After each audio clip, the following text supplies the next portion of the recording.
We are back, and you're listening to the Critical Hour on Radio Sputnik. I'm Wilmer Leon, joined here by my co-host, Garland Nixon. Thank you, Wilmer. Middle East Eye reports their money, not ours. 9/11 families urge Biden to return frozen funds to Afghans.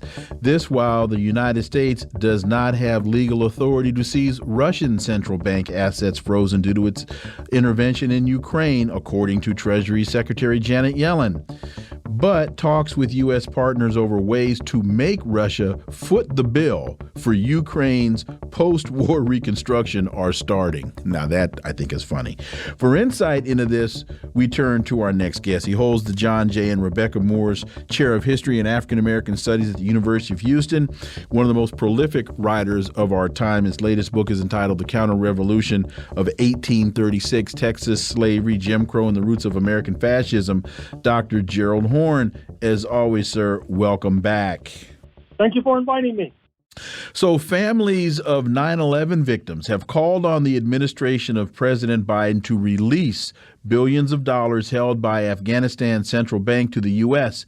In a letter sent to Biden this past Tuesday, family members called on the president to modify an executive order from February which froze the Afghan central bank's $7 billion of assets in the U.S. Federal Reserve. Any use of the $7 billion to pay off 9/11 family members' judgments is legally suspect and morally wrong, the family members wrote in the letter. And I find it interesting that they went morally wrong on this because they're right. But your thoughts, Dr. Gerald Horne? Well, obviously, this is a very complicated question, but I think that Washington is playing with fire in terms of confiscating, apparently, Afghan funds, confiscating Russian funds. Recall that just months ago it emerged that London is holding on with sticky fingers to funds from Venezuela. And I think that this reflects not only a certain kind of hawkishness in terms of foreign policy, it also reflects a certain correlation of forces domestically, because if you look at today's New York Times, there's an op-ed by Wall Street man Stephen Ratner, who used to work for the New York Times. And he's talking about the fact that the Ballyhooed Inflation Reduction Act, which is predominantly a climate and health bill signed into law by Mr. Biden just days ago, has left the 1% basically untouched. This is largely due to the administrations of Senator Sinema of Arizona. But given that, one can understand why Washington is scrounging around for revenue.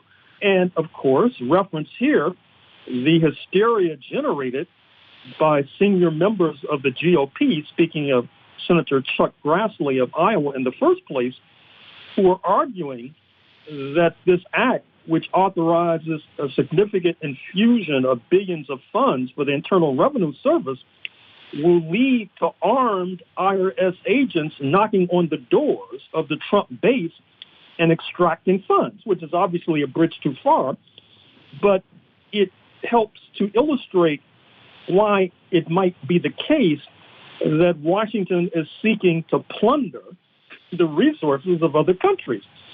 In that regard, you should connect the other dot, which is that President Xi Jinping, who has been under virtual quarantine domestically, at least, that is to say, not engaging in foreign travel, is about to embark upon his first journey since the spring of 2020. And interestingly enough, he's headed to Saudi Arabia. Now, this is striking for a number of reasons.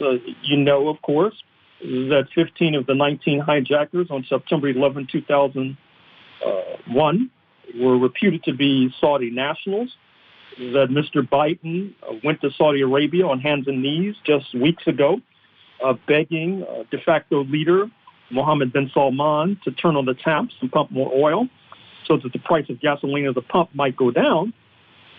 And we expect that President Xi Jinping will get a fulsome welcome in Riyadh when he arrives, unlike the rather humdrum welcome that Mr. Biden received during his recent visit. And this bespeaks, once again, the shifting correlation of forces globally. The Saudi Foreign Ministry apparently knows what time it is. They see the rise of China. They see the decline of the United States. And they're deciding to try to hitch a ride aboard the winning train.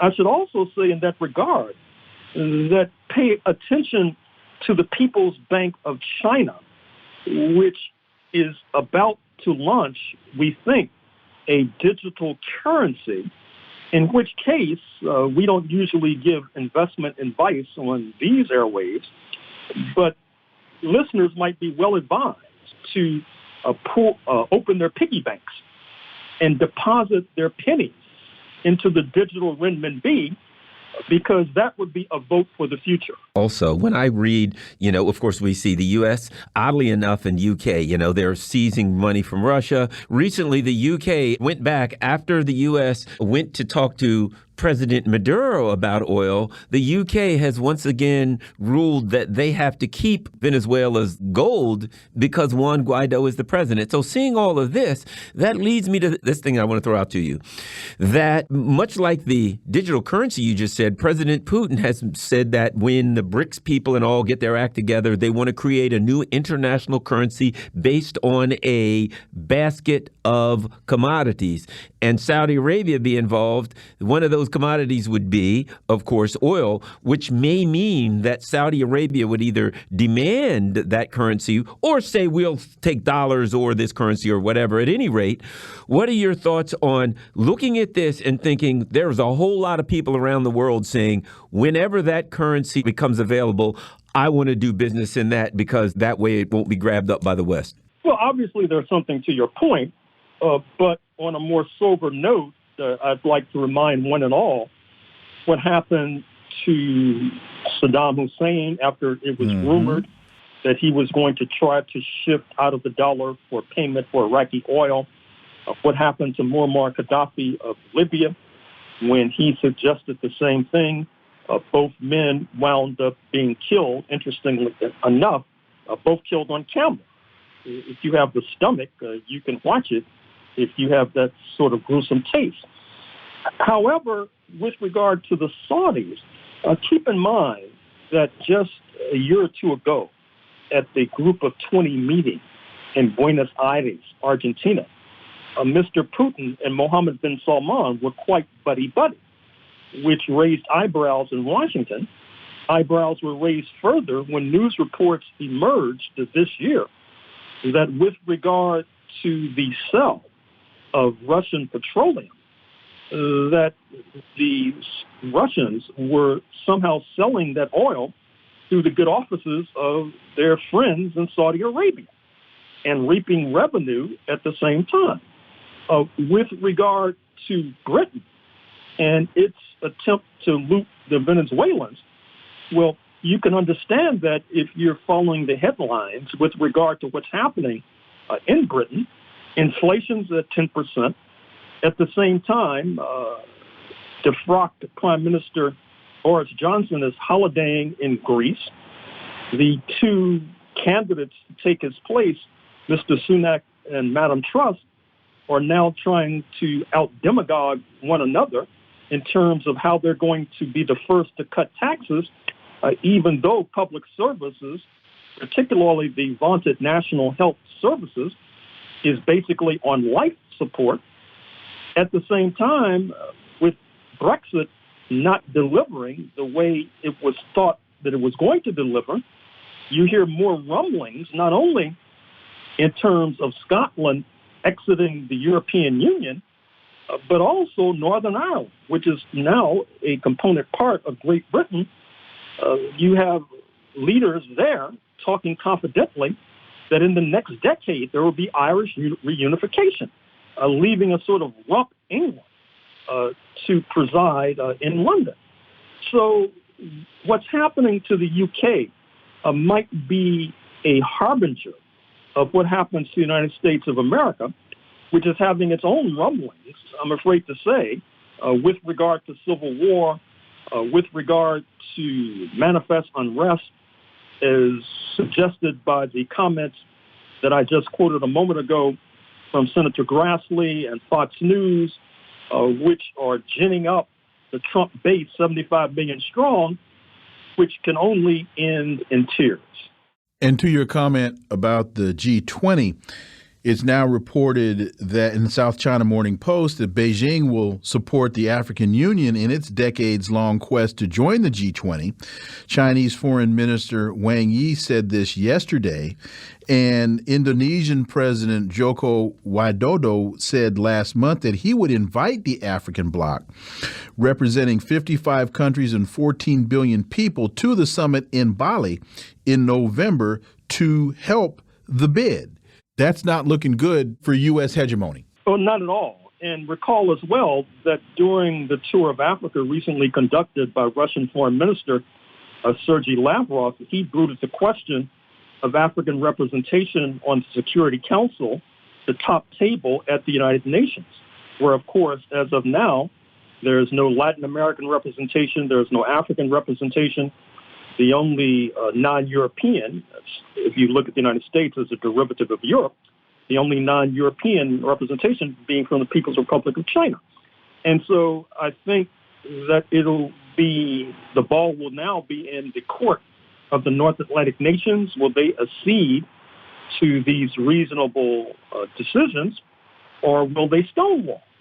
And it's understandable why there are these overtures to Africa, not only because of its 4 plus members in the United Nations General Assembly, constituting a hefty bloc in that 200-member strong body, but also, if you look at demography, it's striking to note that as of today, people of African descent are about 12 to 13 to 14% of global population, but within a few decades, this population will be about 25% of global population, leaving Africa in an advantageous position, particularly when you look at the declining birth rates in Italy and Japan in particular.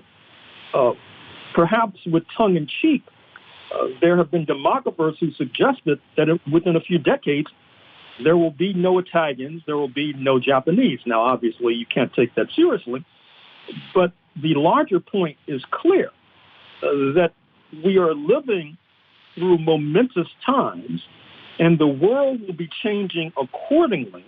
The question is, will those in the United States, not only in the corridors of power and for the bottom at the State Department, but also in the neighborhoods and in the barrios, in the hollers, will they be able to adjust accordingly?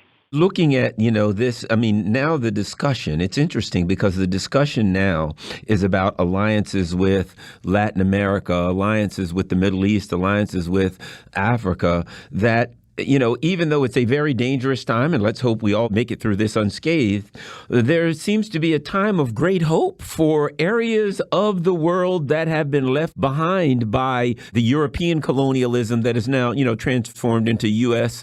empire colonialism. But there seems to be, some things on the horizon and maybe some opportunities that weren't there before for what used to be called the third world, and now they call it the developing nations. Dr. Horne. Well, I think you have a point, and certainly your point is backed up by polling data, which suggests much more optimism in the so-called global south and the developing countries than there is in the citadel of imperialism, speaking of the United States of America. And once again, if we examine the rhetoric coming out of the United States of America, perhaps it's not accidental that the slogan that has captured the imagination of all too many, that is to say, make America great again, is backward-looking. It reflects a certain kind of nostalgia for the past, as opposed to optimism for the future. Optimism for the future is what you espy in Africa, for example, whereas nostalgia for the past, an era when white supremacy was more valued than it is today, an era when voices like ours would not be found speaking to thousands, if not millions, on a regular basis. And so it's understandable why there's this backward glance in Washington and across the country. But I'm afraid to say that they, too, will have to adjust to what might turn out to be painful changing reality. South African minister accuses West of bullying on Ukraine. Naledi Pandor, South African Minister of International Business, met with Anthony Blinken while he went on his visit to South Africa, and she lectured him quite clearly and quite directly. He was there saying, our commitment to a stronger partnership with Africa is not about trying to outdo anyone else. He talked about sovereignty, and he talked about all kinds of other things. And she was very clear, just as much as the people of Ukraine deserve their territory and freedom, the people of Palestine deserve their territory and freedom. And we should be equally concerned at what is happening to the people of Palestine as we are with what is happening to the people of Ukraine. I found it very interesting that she, as a South African, injects the Palestinian question into her meeting with Tony Blinken. And she says, we're not going to allow you to sit here and bully us anymore. That, to me, is a clear demonstration of a change in perspective, not to mention the fact that over the last 18 months, there have been 6 or 7 coups backed by AFRICOM against African leaders. Well, if you look at the book I published a few years ago on the history of the struggle against colonialism in Southern Africa, culminating with South African independence in 1994, you will quickly see this term used repeatedly, the term being coercive diplomacy, which sounds like a misnomer. It sounds like an inherent contradiction, but that reflected U.S. foreign policy, particularly after Angola and Mozambique came to independence in 1975. There was a diplomacy aspect insofar as Washington set up embassies, particularly in Maputo, Mozambique. But at the same time, off the books, Washington was sponsoring anti-government guerrillas. And those anti-government guerrillas exacted quite a price on Mozambique, virtually bringing the nation to its knees. And I think that's what the South African minister was speaking to when she suggested that the region no longer would accept that kind of bullying. Now, of course, Mr. Blinken was speaking like some sort of Philadelphia lawyer talking out of both sides of his mouth. That is to say, as he was telling the Africans that he was conferring with in South Africa, Rwanda, and Democratic Republic of the Congo, that he thinks that they should do it their way. That is to say, not necessarily tail after Washington.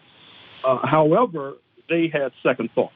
Dr. Gerald Horne, as always, thank you so much for your time. We appreciate that analysis.